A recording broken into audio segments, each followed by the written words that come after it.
In the storied halls of Mashood Abiola Polytechnic, a legendary clash between two rival confraternities, the Buccaneers and the Air Lords, would etch its mark on the institution's history in the year 2015.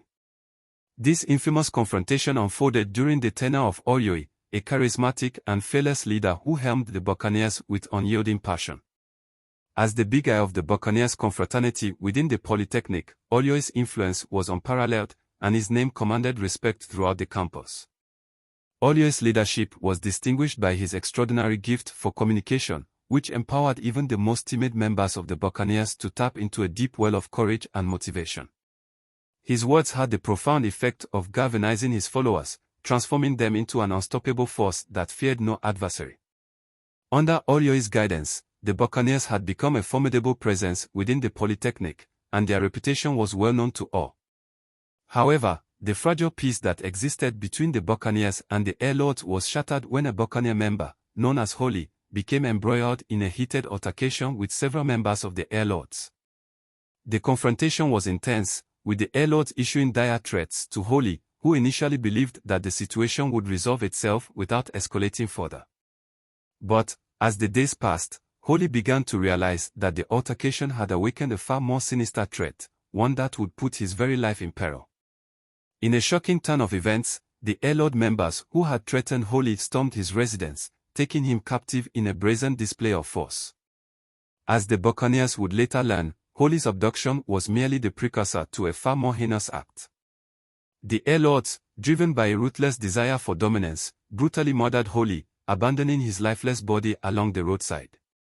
The fact that Eiye's area of residence was predominantly inhabited by Air Lord members had made it relatively easy for them to launch their deadly assault.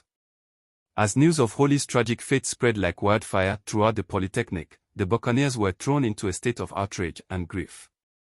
The loss of their brother had ignited a burning desire for justice, and the stage was set for a violent confrontation between the Buccaneers and the Air Lords.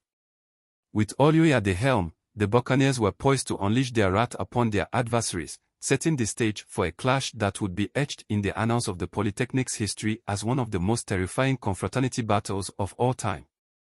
The brutal assassination of Eiye by the Air Lords sent shockwaves throughout the campus and beyond, sparking widespread outrage and condemnation. As the news spread, a significant number of Buccaneers within the campus began to clamor for revenge, seeking to unleash their wrath upon the Air Lords. They were determined to avenge their fallen brother's death and restore the Buccaneers' honor. However, in a surprising turn of events, Eiye, the leader of the Buccaneers, received instructions from the frigate level of the Buccaneers hierarchy to refrain from seeking revenge. The frigate level, comprising the highest echelons of the Buccaneers' leadership, recognized that retaliating against the Air Lords would only serve to escalate the conflict, leading to further bloodshed and instability. Despite this directive, rumors and side talks began to circulate throughout the campus, suggesting that the Buccaneers were becoming weaker and more vulnerable by failing to avenge Eiye's death. This whisper sparked concern among some members of the Buccaneers, who felt that their organization's reputation was being tarnished by their perceived inaction. As the second semester of the academic session commenced, the campus began to buzz with activity. Departmental events and gatherings became more frequent, providing opportunities for students to socialize and interact with one another. One such event was the Marketing Departmental Day, organized by the Marketing Department within the Faculty of Management. The event drew a large crowd to the Buccaneers Hall, a popular venue for marketing students. The gathering was initially peaceful, with students from various departments mingling and enjoying each other's company. However, tensions began to rise when the leader of the Air Lords, emboldened by his organization's recent actions, began to exchange words with a high-ranking member of the Buccaneers. The Buccaneer, who was reportedly the second in command within the organization's hierarchy, had been observing the proceedings with interest, when the Air Lord leader approached him, issuing a brazen threat. The Air Lord leader, fueled by a sense of arrogance and impunity, boasted that he would beat up the Buccaneer, seemingly unfazed by the potential consequences of his actions. The atmosphere immediately became charged, as students and confraternity members alike sensed that a violent confrontation was imminent.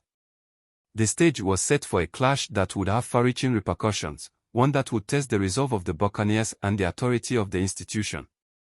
The disturbing news that the Air Lords were once again threatening a member of the Buccaneers sent shockwaves throughout the organization, ultimately reaching the ears of Eiye, the leader of the Buccaneers. Eiye's initial reaction was one of intense annoyance and frustration, stemming from the fact that the Buccaneers had allowed the brutal assassination of Eiye to go unavenged. The Air Lords' latest threat only served to exacerbate the situation, as Eiye felt that his organization's inaction had emboldened their rivals. Determined to take decisive action, Eiye swiftly dispatched a message to the Buccaneer responsible for arranging arms for hits on rival confraternities.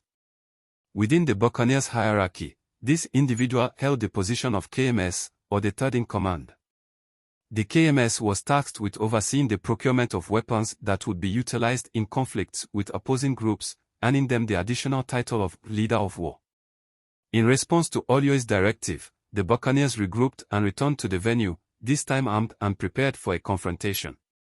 As they arrived, they chased the Air Lords confraternity members away from the area, determined to assert their dominance. During the ensuing melee, one of the Air Lord members, who held the esteemed rank of Eagle, was fatally shot while attempting to flee the scene. News of the Eagle's demise spread rapidly throughout the Air Lords' ranks, prompting their leadership to declare instant war against the Buccaneers within the campus. This ominous declaration marked the beginning of a brutal and devastating conflict between the two rival confraternities. As tensions escalated, the Air Lords hit squad embarked on a mission to exact revenge upon the Buccaneers.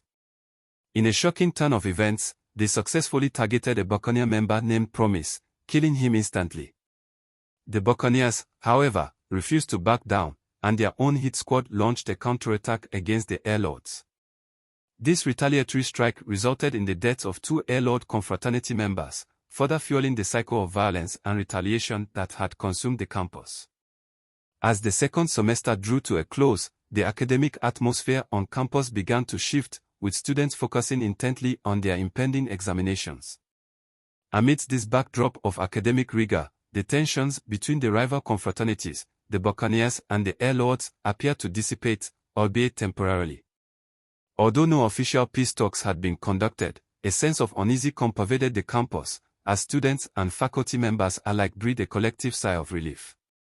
However, this fragile peace was short-lived, as the Buccaneers' leadership had already issued a directive to their members, advising them to vacate the campus immediately after completing their examinations. This precautionary measure was deemed necessary, given the Air Lords' propensity for violence and their unpredictability. The Buccaneers' leader, Eiye, had already completed his examinations and had departed the campus, leaving behind a sense of unease among his fellow members. Meanwhile, the Buccaneers' number 3 man, Olabode, also known as the KMS, had just finished his examinations and was celebrating with a large gathering of well-wishers. As a highly popular and influential figure on campus, Olabode's sire day had drawn a sizable crowd of friends, acquaintances, and admirers.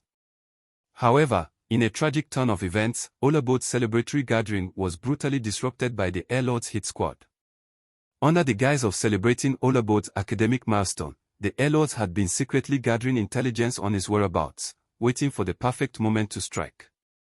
As Olabode basked in the admiration of his peers, the Air Lords assassins emerged from the shadows, unleashing a hail of bullets upon the unsuspecting KMS.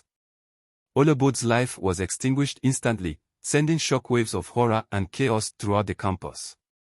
As news of Olabode's tragic demise spread, panic set in, with students and faculty members fleeing the area in terror. The once peaceful campus was now plunged into chaos, as the reality of the confraternity violence hit home. In the aftermath of this senseless tragedy, the school authority was compelled to take drastic measures, banning all forms of student sign-out parties and social gatherings. This incident served as a stark reminder of the devastating consequences of cultism and confraternity violence, which had claimed yet another innocent life.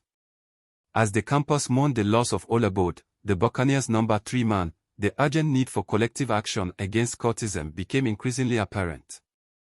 The senseless killing of Olabode was a tragic wake-up call, underscoring the imperative for students, faculty members, and the broader community to unite against the scourge of cultism, rejecting its destructive influence and promoting a culture of peace, tolerance, and understanding.